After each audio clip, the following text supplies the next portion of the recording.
Hey, today's episode is an exciting one. We're gonna look at a new massive Blade & Sorcery update, a very interesting timing for this new partnership announcement, a headset that is about to get a lot better and much more. Let's go!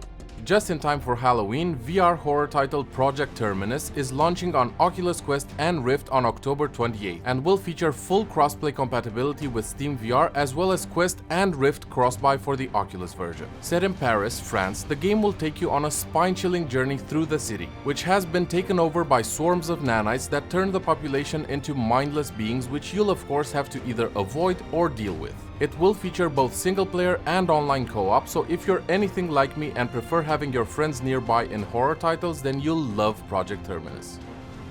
With inspiration taken from well-known titles such as Super Smash Bros. And League of Legends, hero brawler Kantar's developers will be hosting a week-long free demo week starting Friday the 29th, so consider trying it out. The game supports single-player, online multiplayer, and co-op. Once you find characters you like playing, you can keep growing them with a rune system as well as cosmetic upgrades. Will you try it out next week? Let me know in the comments. Now this is an interesting one. Cosmic Sugar is an app available both on Oculus App Lab for the Quest and Steam VR for PC VR users and allows you to paint using sound and light, which sounds like an interesting premise already. One of your controllers will be used for manipulating light while the other one sound. And it's the type of experience you can definitely get lost in and have your creativity pushed in new ways. The developer considers this to be more than a VR game and calls it a therapeutic art tool, so I'll definitely be giving it a go soon.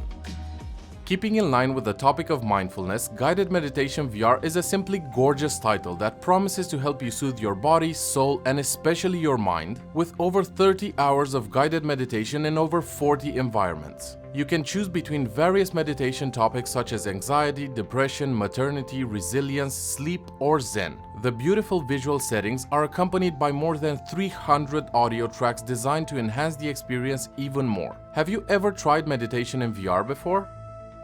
From relaxing vistas to chopping off heads with an electrified sword. Well, yeah, that's a bit abrupt, but I've gotta tell you about the latest Blade & Sorcery update which has launched today. U10 brings the long-awaited Dungeons mode to the popular sword fighting title, and it not only looks great but gives the game more than just the sandbox we've gotten used to. The levels will be procedurally generated and the studio says everything is dynamically pieced together from handmade rooms, so they can pretty much guarantee no two runs will be the same. When it comes to enemies, instead of the traditional waves mode the game has featured so far, this new mode brings pre-spawned enemies that you'll need to defeat before you can move deeper inside the dungeon. The developers did stress that Dungeons is a very early build, so it might feel incomplete here and there, but seeing how fun the classic sandbox is and the insane modding support the game has, I truly think they're underselling the new U10 update.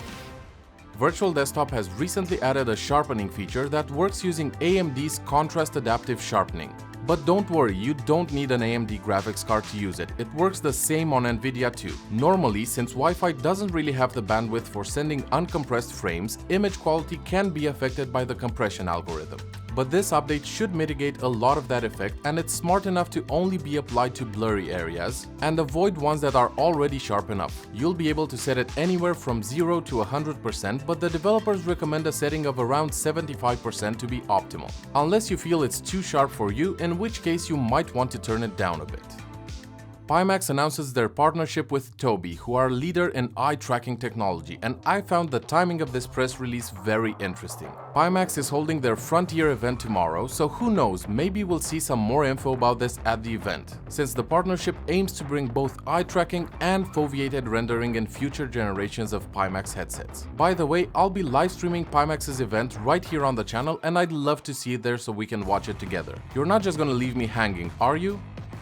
While the Reverb G2 had fantastic reviews regarding the insane clarity it offers, the controller tracking was pretty much at the opposite end of the spectrum, with poor angles, loss of tracking, and just generally a bad experience. Well, good news to those of you who held off on buying one. HP says it has increased the vertical tracking volume by 30%, fixing the blind spots above and beyond the waist, and this is via a software update, so it should help existing users as well. They're also launching an updated version of the hardware with a longer 6-meter cable that features increased compatibility with AMD systems, which can thankfully be purchased separately too. The new version also has a better face gasket that allows for easier eye relief distance adjustments. A caveat to my fellow Europeans and pretty much everywhere else in the world is that these upgrades are available to US customers only, but hopefully HP will decide to bring these improvements to the rest of their customers worldwide. Guys, please make sure to like the video, it really helps spread it to more people and I would massively appreciate it. Thanks for watching and I hope to see you tomorrow for the Pimax event live stream. Cheers guys!